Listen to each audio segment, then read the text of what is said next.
سید الرسل و خاتم الانبیاء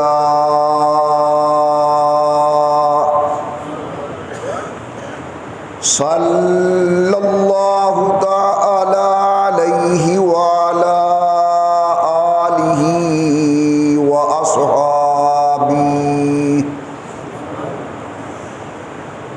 وأصحابه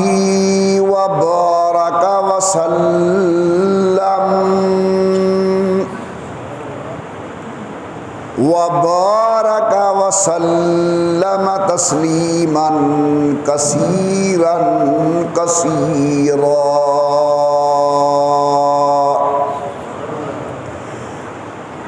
صلاة تكون للنجاة وسيلة وَلِعُلُوِّ الدَّرَجَاتِ كَفِيلًا. صلاة تحل بها العقد وتفرج بها الكرب. صلاة تكون لك رضاء ولحقه أداء.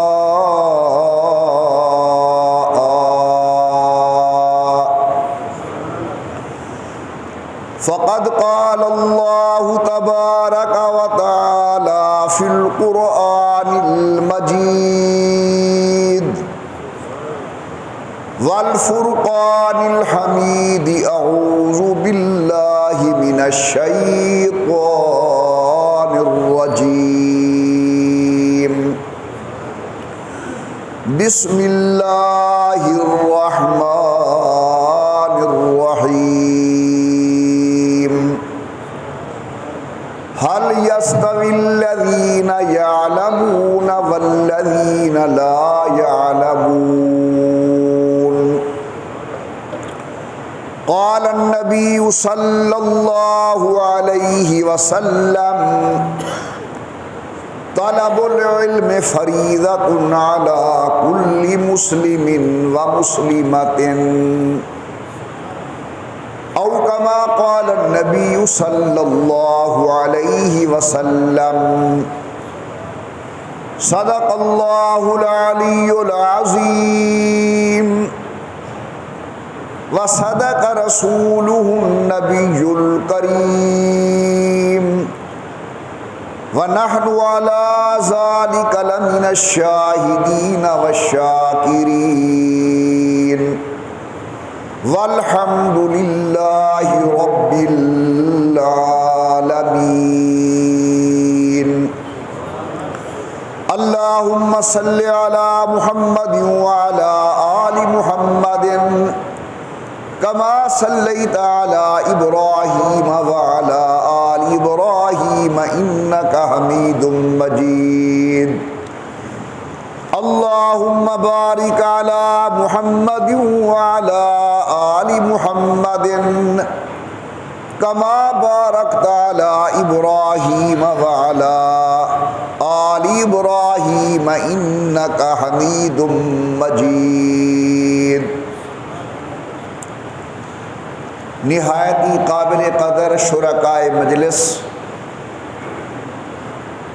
میری محترمہ موقرہ اور مؤدبہ اسلامی مائی اور بہنوں،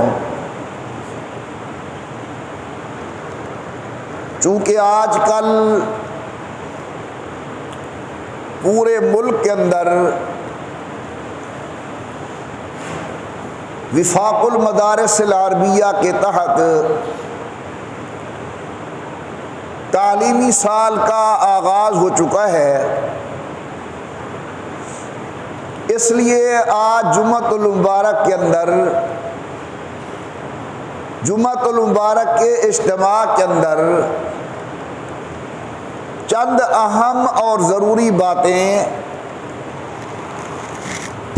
علم کی فضیلت اور اہل علم کی فضیلت کے متعلق بیان کرنے کا ارادہ ہے۔ قابل قدر دوستو، جہاں تک علم کی عظمت کا تعلق ہے، ہر دین و مذہب کے اندر، ہر قوم کے اندر علم کو عزت کی نگاہ سے دیکھا گیا ہے۔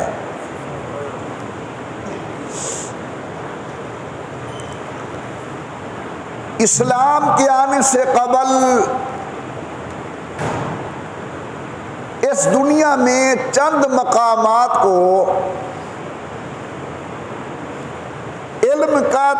علم کا مرکز تصور کیا جاتا تھا۔ مثلاً ہندوستان، روم، مصر، چائنا، یونان، اسلام کے آنے سے قبل ان علاقوں کو لوگ علم کا مرکز تصور کرتے تھے کہ یہاں علم ہے۔ لیکن آپ یہ سن کر حیران ہوں گے کہ ان علاقوں کے اندر جس علم کی ترویج تھی وہ انسان کی ہمہ جہت رہنمائی نہیں کر سکتا تھا۔ مثلاً ہندوستان کے اندر علم طب کا چرچا تھا، مصر کے اندر سحر اور جادوگری کا چرچا تھا، چائنا نے کچھ ترقی اخلاقیات کے اندر کی تھی، البتہ قدر یونان کو ہم فلسفے کی بنا پر کہہ سکتے ہیں کہ وہ مرکز علم تھا۔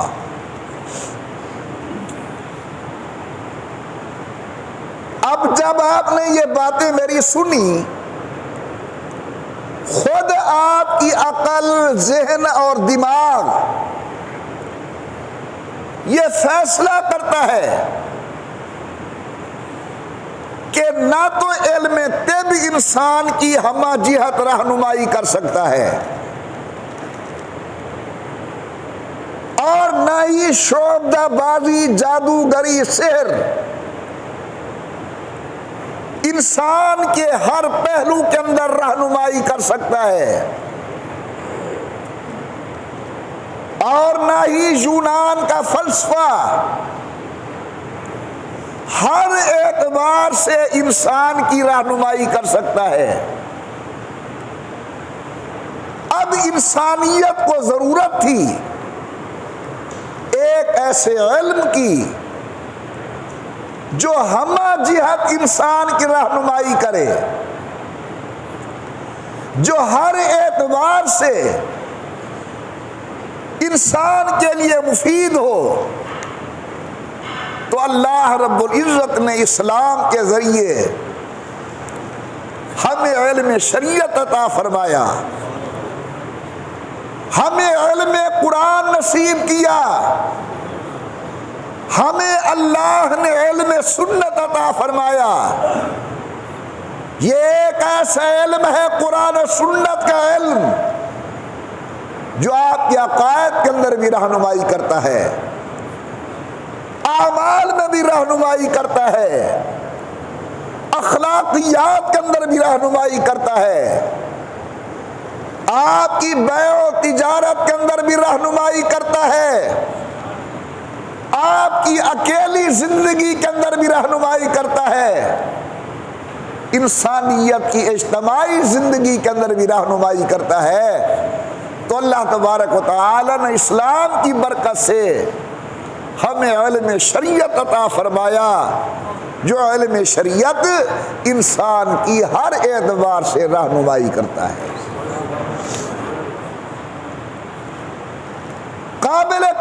دوستو، اسلام کے آنے سے قبل جہاں جہاں بھی جس اعتبار سے علمی مراکز تھے وہ ذہن میں رہے کہ ہندوستان میں طب تھی، مصر کے اندر سحر و جادوگری، چائنا کے اندر اخلاقیات، اور یونان کے اندر فلسفہ، جہاں کہیں بھی جس اعتبار سے جن جگہوں کو علم کا مرکز تصور کیا جاتا تھا ان مراکز کے اندر اہل علم کی بے قدری تھی۔ آپ سن کر حیران ہوں گے کہ علم کی دنیا کے اندر سقراط کا نام ہر اہل علم کی زبان پر ہے، لیکن سقراط کو زہر کا پیالہ پلایا گیا۔ آپ کے علم کے اندر ہے کہ ارسطو کا نام ہر اہل علم کی زبان پر ہے، لیکن اسے ملک چھوڑنے پر مجبور کر دیا گیا۔ آپ جانتے ہیں کہ افلاطون اپنے دور میں علمی اعتبار سے بڑا آدمی تھا، لیکن اس کے حلقہ درس کو محدود کر دیا گیا۔ قربان جاؤں شریعت کے اوپر، قربان جاؤں اسلام کے اوپر، سید الکونین امام الانبیاء سرکار دو عالم نے، اللہ کے قرآن نے نہ یہ کہ علم کی عظمت کو تسلیم کیا بلکہ اہل علم کی عظمت کو اجاگر کیا، علمی مراکز کی عظمت کو اجاگر کیا۔ سابقہ دور کے اندر اسلام کے آنے سے قبل ان لوگوں نے عجیب علم کو اپنی میراث بنایا ہوا تھا کہ ایسا کرو زیادہ تر علم زبانی یاد کرو تاکہ کسی اور کو پتہ نہ چل جائے۔ آج کیوں ختم ہو گئی طب؟ جس حکیم کے پاس جو نسخہ تھا سینے میں لے کر مر گیا، اس لیے طب ختم ہو گئی۔ جہاں جہاں ان لوگوں کے پاس علم تھا اسے انہوں نے محدود کر کے رکھا ہوا تھا۔ غور کرنا ذرا میرے معروضات پر، زبانی یاد کراؤ اپنے بچوں کو۔ یا پھر انہوں نے ایسے رسم الخط بنائے ہوئے تھے جن رسم الخطوں کا کسی اور کو پتہ نہ چل سکے۔ مثال کے طور پر اہل مصر نے اپنا ایک مخصوص رسم الخط بنایا ہوا تھا جس کو اہل قلم، اہل علم ہیروگلیفی کے نام سے یاد کرتے ہیں۔ اسی طرح چائنا نے اپنا ایک مخصوص رسم الخط تجویز کیا جس کو طلسماتی خط کہتے ہیں، کسی اور کو پتہ نہ چلے۔ بابل کے لوگوں نے میخی خط کے نام سے ایک رسم الخط بنایا ہوا تھا تاکہ کسی اور تک معلومات نہ پہنچے۔ جب امام الانبیاء آئے سرکار دو عالم، اللہ کے پیغمبر نے نہ تو کوئی مخصوص رسم الخط بنایا نہ اس علم کو محدود کیا، بلکہ قربان جاؤں حضور کی سخاوت کے اوپر رسول اللہ نے جہاں ابو بکر کے سینے کے اندر علم پہنچایا وہاں بلال کے سینے کے اندر بھی علم پہنچایا۔ جہاں سید الکونین نے خدیجۃ الکبریٰ کے سینے کے اندر علم دین پہنچایا وہاں مکے کی مظلوم سمیہ کے سینے کے اندر بھی علم شریعت کو پہنچایا۔ تو واجب اور احترام بزرگوں، اسلام کے آنے سے قبل جو چیزیں اپنے آپ کو علم کہلواتی تھی اس کے اہل علم نے علم کو محدود کر رکھا تھا. رسم الخط کے ذریعے یا پھر سینہ بسینہ وہ راز پہنچاؤ تاکہ کسی اور کو پتہ نہ چلے.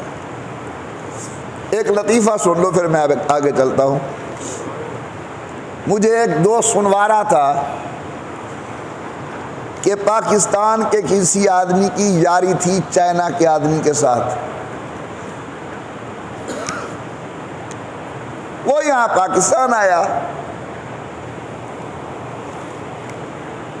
انہوں نے اپنی خوب ڈشیں اس کے سامنے پیش کی. یہ جی مرغ ہے, یہ جی ہرن ہے, یہ جی تیتر ہے, یہ بٹیر ہے, یہ فلاں ہے, یہ فلاں ہے. اس نے کہا تمہیں آج جلیبی کھلاتا ہوں, جلیبی کھلاتا ہوں. وہ گرم گرم جلیبیاں لے کر آیا اور اس نے اپنے چائنی کے دوست کے سامنے رکھی, یہ کھاؤ. ہوتا ہوں ڈٹھے تھے بڑ بڑ روڑ پہ گئے, زاروں قطار رونے لگ گیا. ہونے پاکستانی حیران ہو کہ یار یہ تو کھاون دی شے, تو کیوں پریشان تھی گئی؟ وہ کہ کھاون دی شے سادی بولی دے اندر ہے, جرا کوئی تھیا پہ لکھیا پہ تیری ماں مر گئی ہے. تلسماتی کھاتے ان کا. مگر آئیے امام الانبیاء کے دروازے پر اللہ کے پیغمبر نے اور اللہ کے قرآن نے ہمیں تعلیم عام کرنے کا حکم دیا. سنیے قرآن. پروردگار عالم نے فرمایا یا ایھا الرسول, اے میرے عظمت والے پیغمبر, شان والے نبی, بلغ ما انزل الیک, ہم جو آپ کے اوپر نازل کریں اس کی تبلیغ فرماؤ. اللہ کے دین کو, قرآن کریم کو پہنچاؤ جہاں تک پہنچا سکتے ہو.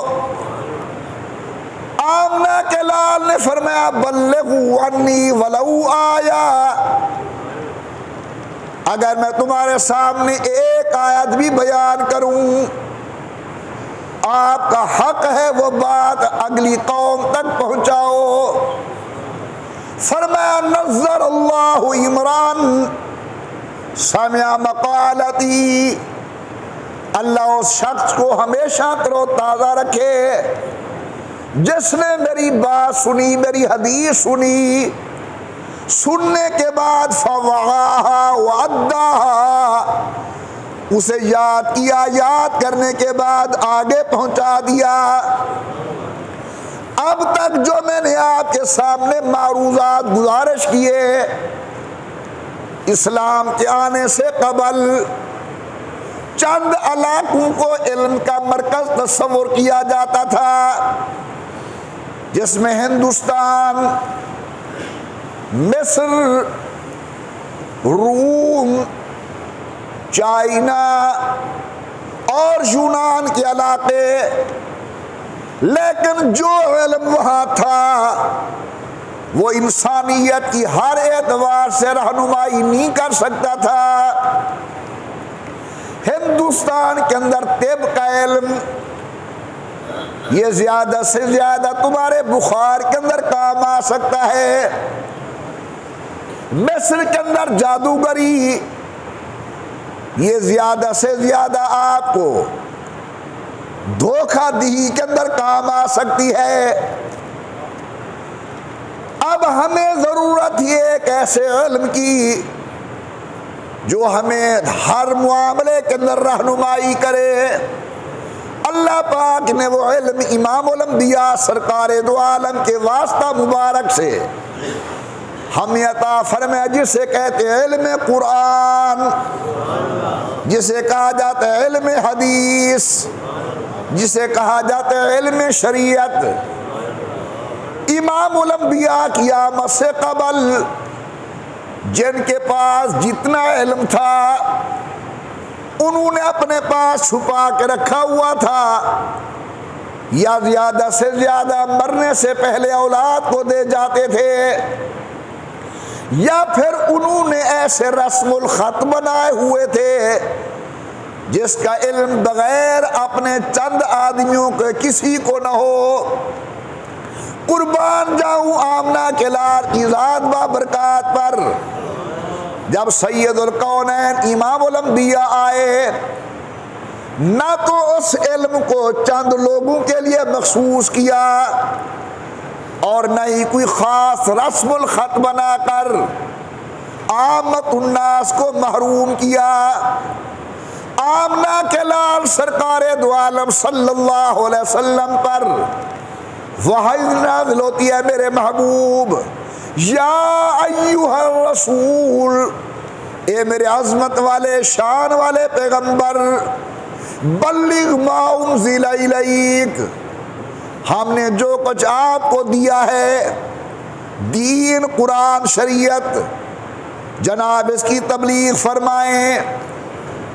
سرکار دو عالم فرماتے بلغوا عنی ولو آیا، میرے اور آپ کے آقا فرماتے نظر اللہ امرأن سمع مقالتی، اللہ اس آدمی کو تر و تازہ رکھے جس نے میری حدیث کو سنا، سننے کے بعد پھر اسے اپنے سینے تک محفوظ نہیں کیا بلکہ فَوَعَاهَا وَأَدَّاهَا، سید الکونین کے ارشاد کی تشہیر کی۔ اسلام سے قبل ابھی بتا چکا ہوں ارسطو کا کیا حال ہوا، سقراط کے ساتھ کیا ہوا، افلاطون کے ساتھ کیا ہوا۔ آئیے ذرا امام الانبیاء سرکار دو عالم کے بعد آنے کے بعد قرآن و شریعت کے معلم کو کیا مقام ملا۔ فرمایا لقد من اللہ علی المؤمنین اذ بعث فیہم رسولا من انفسہم یتلو علیہم آیاتہ وَيُزَكِّيهِمْ وَيُعَلِّمُهُمُ الْكِتَابَ وَالْحِكْمَةَ، اسلام نے معلم کی شان کو بلند کیا کہ استاد معلم ہونا اتنی بڑی عظیم چیز ہے کہ اللہ فرماتے میں نے اپنے محبوب کو دنیا میں معلم بنا کر بھیجا، استاد بنا کر بھیجا، اور انداز بڑا عجیب ہے، لقد من اللہ، پکی بات ہے ہم نے احسان کیا، جس طرح سریقی میں کہتے ہیں پتھر تے لکیر، پختہ بات ہے لقد من اللہ علی المؤمنین اذ بعث فیہم رسولا من انفسہم یتلو علیہم آیاتہ ویزکیہم، پہلا کام قرآن سنانا، دوسرا کام دل کی مجائی کرنا، تزکیہ کرنا، اور تیسرا کام وَيُعَلِّمُهُمُ الْكِتَابَ وَالْحِكْمَةَ، آمنہ کے لال معلم بن کر آئے، استاد بن کر آئے، سبحان اللہ۔ تو اسلام نے معلم کو عظمت بخشی۔ اسلام سے قبل افلاطون و ارسطو جیسے معلمین کا برا حال کیا گیا۔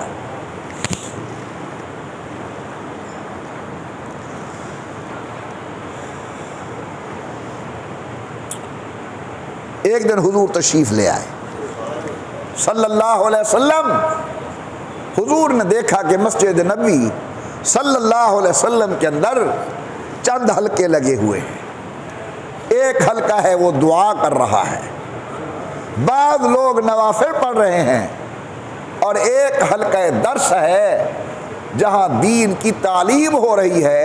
تو امام الانبیاء سرکار دو عالم عظمت درس کو نمایاں کرنے کے لیے کہ میری شریعت کے اندر پڑھنے پڑھانے کی کتنی عظمت ہے، حضور اکرم صلی اللہ علیہ وسلم اس حلقے میں جا کر بیٹھ گئے جہاں درس ہو رہا تھا، تعلیم ہو رہی تھی، اور حضور نے فرمایا اللہ نے مجھے معلم بنا کر بھیجا ہے۔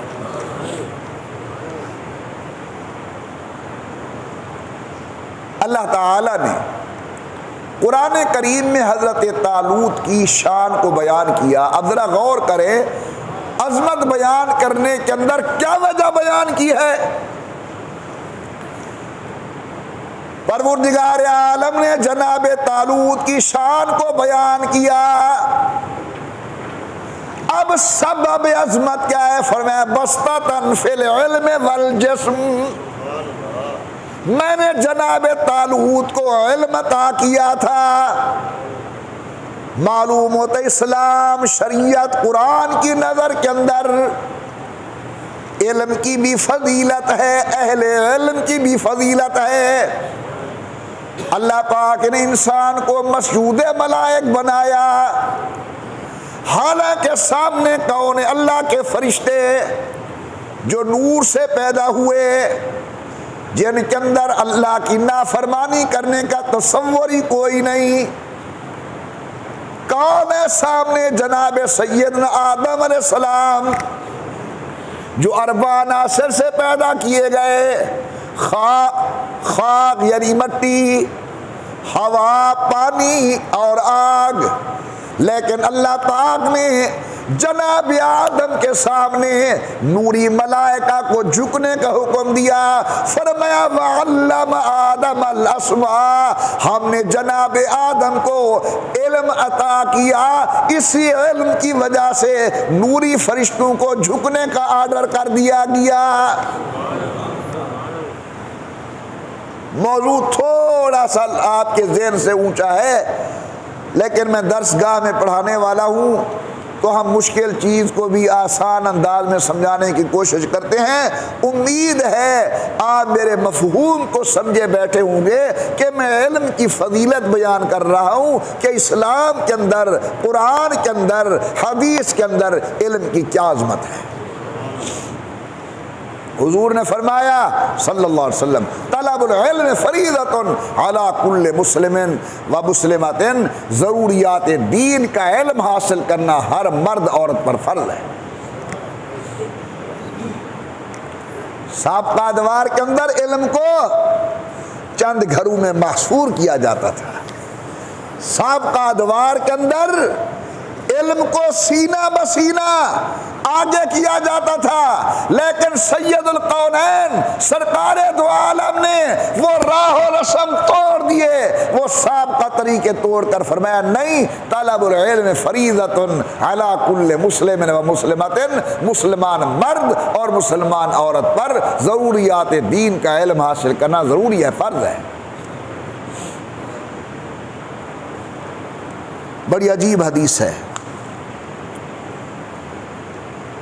علامہ اندلسی رحمت اللہ علیہ نے نقل کی ہے کہ سید القونین تشریف فرماتے، سبحان اللہ کہہ دو.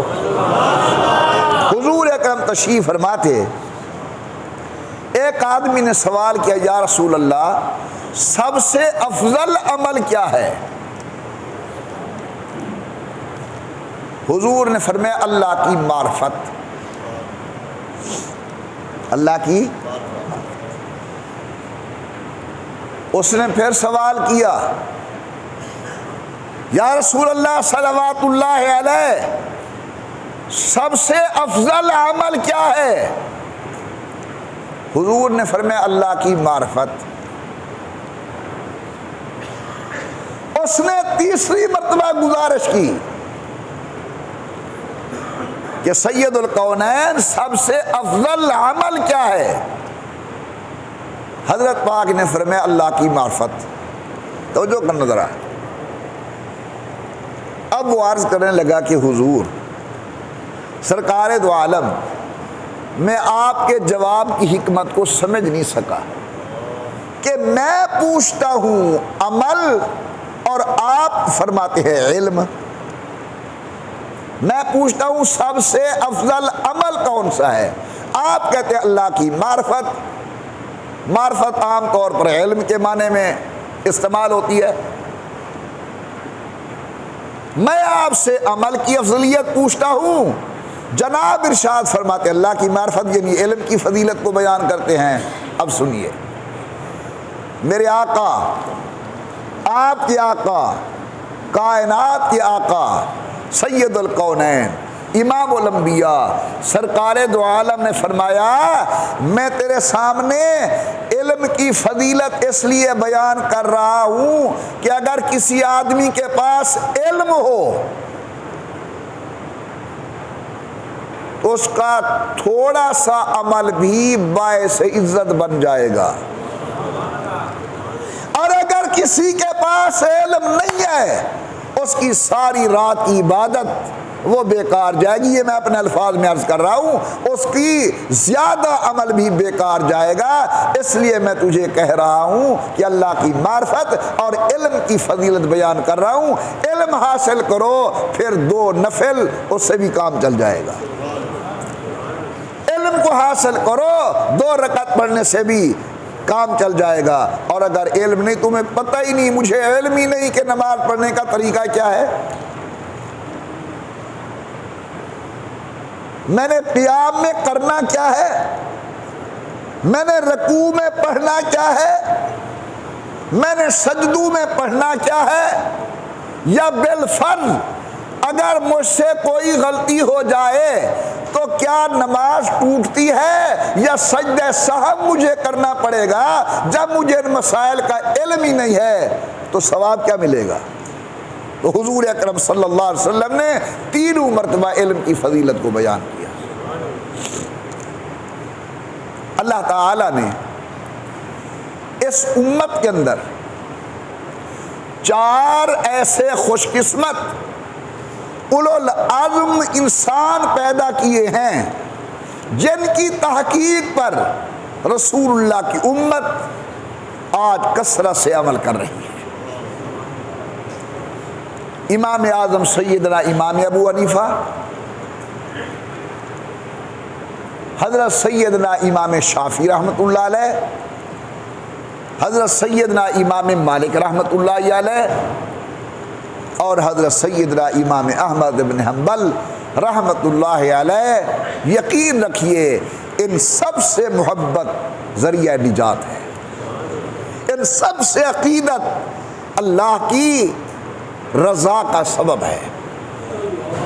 حضرت امام ابو حنیفہ رحمۃ اللہ تعالی علیہ نے سن 93 کے اندر حج کیا.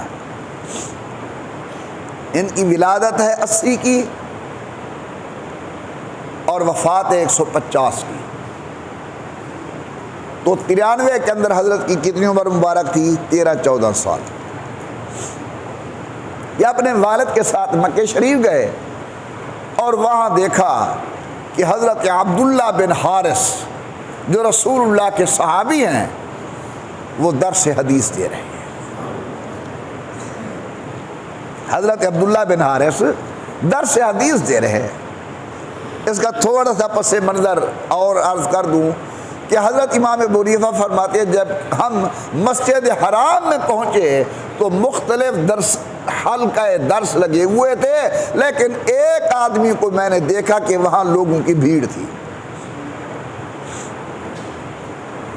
میں نے اپنے والد گرامی قدر سے پوچھا کہ ابا جان یہ کون ہے جس کے پاس اتنی رش ہے؟ انہوں نے کہا بیٹا یہ حضور اکرم کے صحابی ہے, ان کا نام عبداللہ بن حارث ہے, لوگ ان سے حضور اکرم کی حدیثیں سن رہے ہیں. علماء کرام لکھتے ہیں جناب امام اعظم سیدنا ابو حنیفہ نے فرمایا ابا جان مجھے رخصت دے, میں بھی ان سے جا کر حضور کی حدیث سننا چاہتا ہوں. والد گرامی قدر نے اجازت دی. چل پڑے جناب امام اعظم سیدنا ابو حنیفہ جن کی آج عمر 12-13 سال ہے.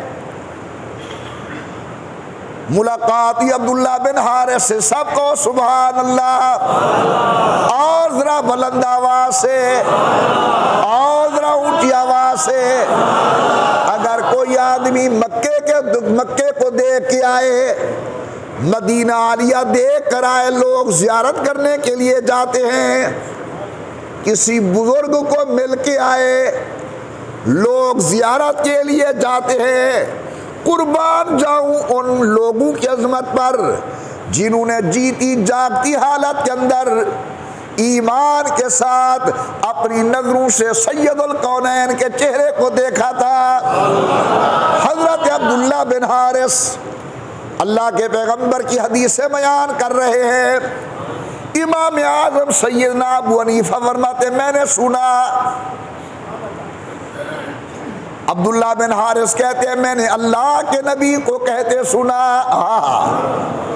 میں نے سنا۔ ابو حنیفہ کہتے ہیں کہ عبداللہ بن حارث کہتے ہیں میں نے اللہ کے نبی کو کہتے سنا، کیا؟ حضور نے فرمایا جو آدمی دین کا علم حاصل کرے، دین کی تفقہ سمجھ حاصل کرے، اسے پھر دنیا کی مال و زر کی فکر نہیں کرنی چاہیے۔ جو دین کے دامن میں آ جائے گا اس کے رزق کا ذمہ دار اللہ خود بن جائے گا۔ یہ حدیث میں نے صحابی رسول سے سنی۔ اب مسئلہ سمجھتے جاؤ، اگر کوئی ایماندار حالت ایمان کے ساتھ حضور کی زیارت کرے یہ صحابی بن جاتا ہے، اگر صحابی کی زیارت کرے یہ تابعی بن جاتا ہے۔ امام الانبیاء فرماتے ہیں اللہ نے صحابی پر بھی جہنم کی آگ حرام کی ہے، تابعی پر بھی جہنم کی آگ حرام کی ہے۔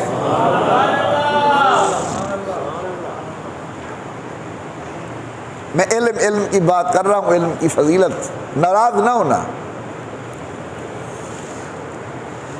علم کہتے کسے؟ علم کہتے کسے؟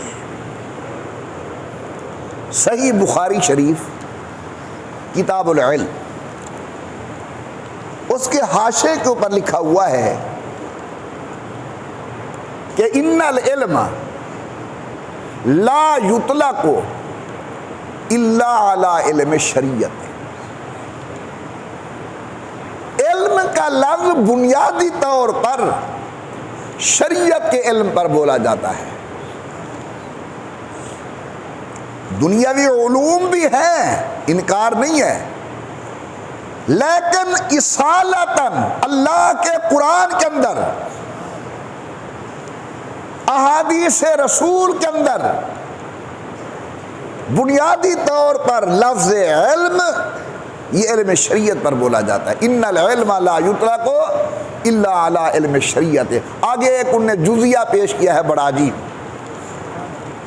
لو اوصى رجل للعلماء، ایک آدمی مرنے لگا اور مرتے ہوئے اس نے وصیت کی کہ یہ میرا جو ترکہ ہے نا یہ علماء میں تقسیم کرنا۔ لو اوصى رجل للعلماء، ایک آدمی نے مرتے ہوئے یہ وصیت کی کہ یہ میرا ترکہ جو کچھ چھوڑ کے جا رہا ہوں یہ علماء کے اندر تم نے تقسیم کرنا ہے۔ اب بخاری شریف کے حاشیے پر ہے کہ فلا یصرف الا علی اہل التفسیر والحدیث والفقہ۔ اس کے مرنے کے بعد وہ جو جائیداد چھوڑ گیا ہے وہ دنیاوی علوم رکھنے والوں پر خرچ نہیں کی جائے گی، بلکہ اس کا وارث وہ بنے گا جس کے سینے کے اندر قرآن کا علم ہے، وہ بنے گا جس کے سینے کے اندر نبی کی حدیث کا علم ہے، وہ بنے گا جس کے سینے کے اندر فقہ کا علم ہے۔ اللہ تعالی ہمارے بڑوں پر کروڑہا رحمت فرمائے جنہوں نے محنت فرمائی اور آج علوم شریعت ہم تک محفوظ طریقے پر پہنچے۔ ان میں نام ہے امام بخاری کا، 6 لاکھ حدیث کا حافظ ہے۔ مجھے تو ایک حدیث یاد نہیں ہے۔ حدیث کا معنی یہ ہوتا ہے کہ پہلے اپنے سے لے کر صحابی تک اپنے استادوں کا نام گنواؤ، پھر وہ صحابی کہے کہ سمعت رسول اللہ صلی اللہ علیہ وسلم، میں نے حضور سے سنا، یہ ہے مکمل حدیث۔ مجھے اس انداز میں ایک حدیث یاد نہیں۔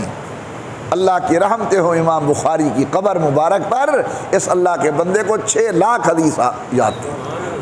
اور جو آج ہمارے مدارس و مساجد میں، خانقاہوں میں، لائبریریوں میں بخاری شریف ملتی ہے، اس کے اندر 7000 200 یا 375 احادیث طیبہ موجود ہیں. یہ محنت ہے علم کے محفوظ کرنے کے اندر امام بخاری کی. ایک اور اللہ کا شعر ہے امام مسلم رحمۃ اللہ علیہ. حضرت امام مسلم 3 لاکھ حدیث کے حافظ ہیں، اور جو صحیح مسلم ہے اس کے اندر 12,000 حدیث ہیں. ایک اور اللہ کا بندہ ہے امام ابو داؤد رحمۃ اللہ علیہ. اس کے سینے کے اندر 5 لاکھ حدیث ہے رسول اللہ کی، اور جو ابو داؤد کتاب لکھی 4,800 حدیث ہے. ایک اور اللہ کا بندہ گزرا امام مالک رحمۃ اللہ علیہ، لکھا ہے کہ ان کے سینے کے اندر 10 لاکھ حدیث محمد رسول اللہ کی موجود. کہہ دو سبحان اللہ، اور اونچی آواز سے کہو. اگر ان اپنے بڑوں کی شان سن کر کلیجہ اور دل ٹھنڈا ہو رہا ہے تو ان کو خراج تحسین پیش کرو اس جملے کے ساتھ سبحان اللہ. کیسے علم یاد کیا؟ حضور کے صحابی ہیں جن کا نام ہے سیدنا ابو ہریرہ. بات غور سے سنیے. حضرت ابو ہریرہ یہ مدینہ شریف میں رہے ہیں، مدینہ میں قبر ہے.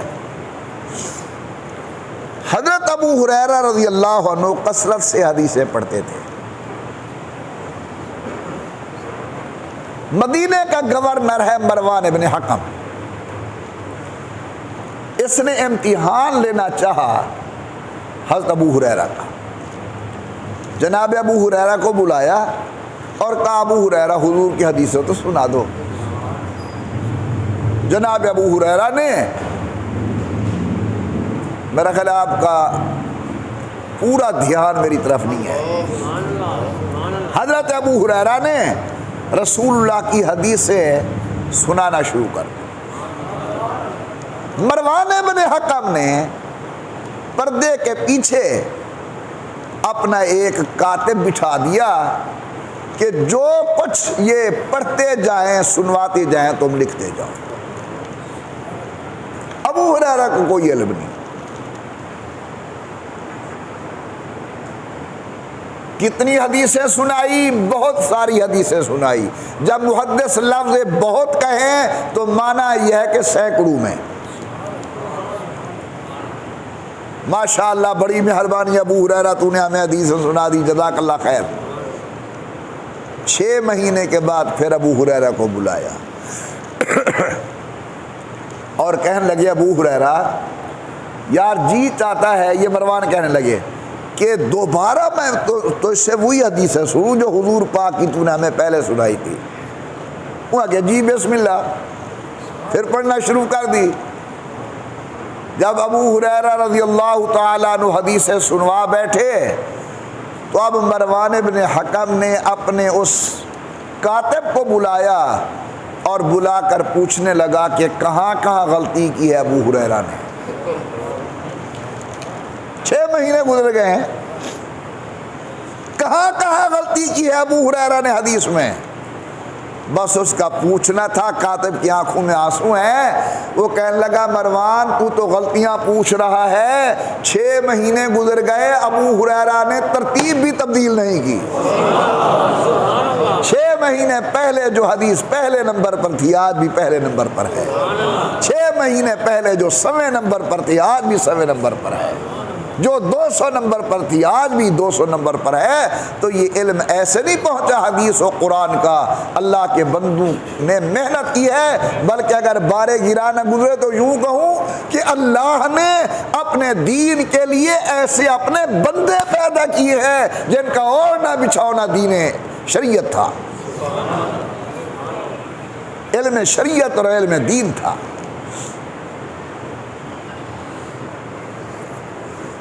ہشام بن عبد الملک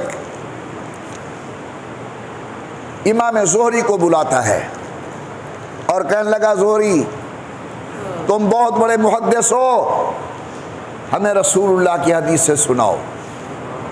حضرت امام زہری رحمۃ اللہ علیہ نے حدیثیں سنائی. یہاں بھی کچھ عرصے کے بعد دوبارہ پھر ہشام ابن عبد الملک بلاتا ہے اور کہتے ہیں ہمیں وہ حدیثیں دوبارہ سنائے. حضرت نے دوبارہ سنائی، اس نے بھی پیچھے اپنے کاتب کو بٹھایا ہوا تھا۔ جب امام زہری چلے گئے تو سوال کیا کتنے مقامات پر الفاظ کے اندر غلطی کی ہے؟ امام زہری نے، اس نے کہا تم لفظ پوچھتے ہو، اس نے ترتیب بھی تبدیل نہیں کی، جو پہلے تھی ترتیب آج بھی ترتیب ہوئی ہے۔ واجب الاحترام بزرگوں،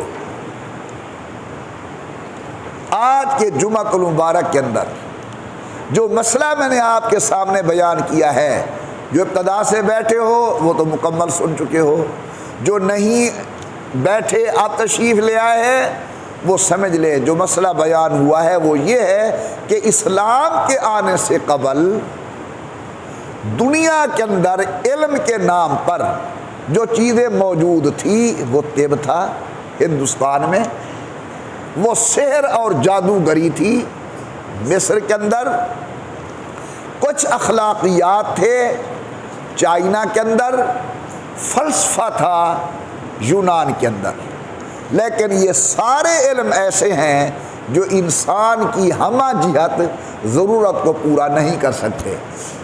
طب زیادہ سے زیادہ قبض کشائی کا نسخہ تو بتا سکتی ہے، خدا تک رسائی کا نسخہ تو نہیں بتا سکتی۔ یہی حال سحر کا ہے، یہ وقتی طور پر دھوکہ تو دے سکتے ہیں، آنکھوں کو شوفدہ بازی، لیکن کیا دل کا تعلق اللہ کے ساتھ جڑوا سکتا ہے؟ نہیں جڑوا سکتا۔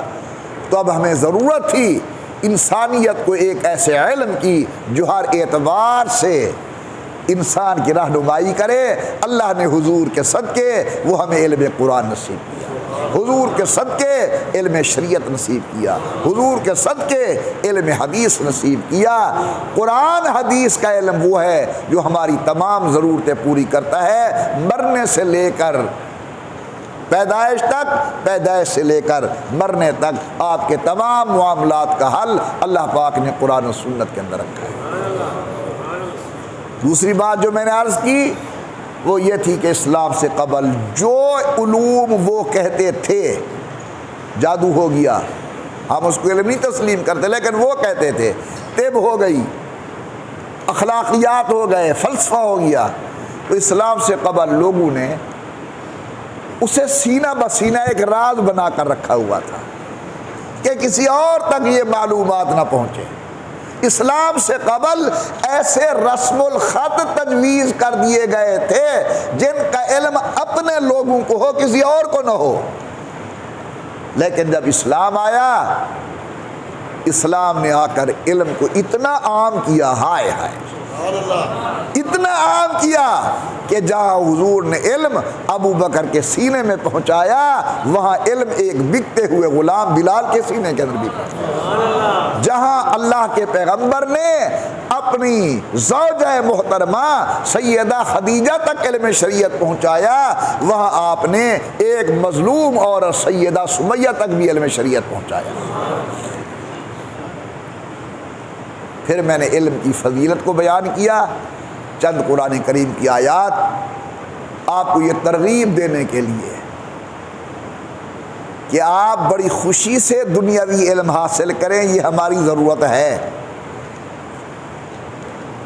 انجینئر ہمارے اپنے ہوں، ڈاکٹر ہمارے اپنے ہوں، سائنسدان ہمارے اپنے ہوں، صرف میری اس کے ساتھ گزارش یہ ہے کہ اپنے بچوں کو قرآن کی تعلیم ضرور دو۔ قرآن پڑھانے کے بعد انجینئر بناؤ، قرآن پڑھانے کے بعد سائنسدان بناؤ، قرآن پڑھانے کے بعد جتنی اعلیٰ سے اعلیٰ ڈگریاں آپ حاصل کروانا چاہیں بڑی خوشی سے کراؤ، لیکن ہماری جو بنیادی کتاب ہے علم کی قرآن کریم، اس کو ہم ضرور پڑھیں۔ یاد نہ پڑھاؤ، ناظرہ ہی پڑھ لو۔ مفتی محمد شفیع صاحب، مفتی تقی صاحب کے والد گرامی قدر لکھتے ہیں کہ جس آدمی نے ناظرہ قرآن کریم پڑھ لیا یہ کافر ہو کر نہیں مرے گا، ایمان پر اس کی بہت آئے گی۔ ہمارے بڑوں نے اس علم پر محنت کی ہے۔ علم کی دنیا میں ایک نام گزرا ہے ابن جوزی کا، بس یہ آخری بات عرض کر رہا ہوں، کیا نام گزرا ہے؟ ابن جوزی کا۔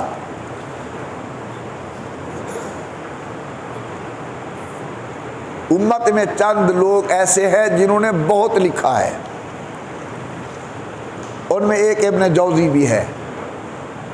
ابن جوزی جب فوت ہونے لگے تو حضرت نے وصیت کی کہ میرے مرنے کے بعد مجھے غسل دینے کے لیے تم نے جو پانی گرم کرنا ہے نا، اس کے لیے لکڑیاں کہیں جنگل سے تلاش نہیں کرنی۔ ایڈوانس کہہ دو سبحان اللہ۔ کیا فرمایا کہ میرے مرنے کے بعد مجھے نہلانے کے لیے جو پانی گرم کرو گے، اس پانی گرم کرنے کے لیے تم نے لکڑیاں جنگل سے تلاش نہیں کرنی، بلکہ میں لکھتے وقت جو قلم بناتا تھا تو قلموں کے تراشے میں ایک کونے کے اندر جمع کرتا گیا ہوں، میرے مرنے کے بعد انہی تراشوں کے ساتھ پانی گرم کرنا۔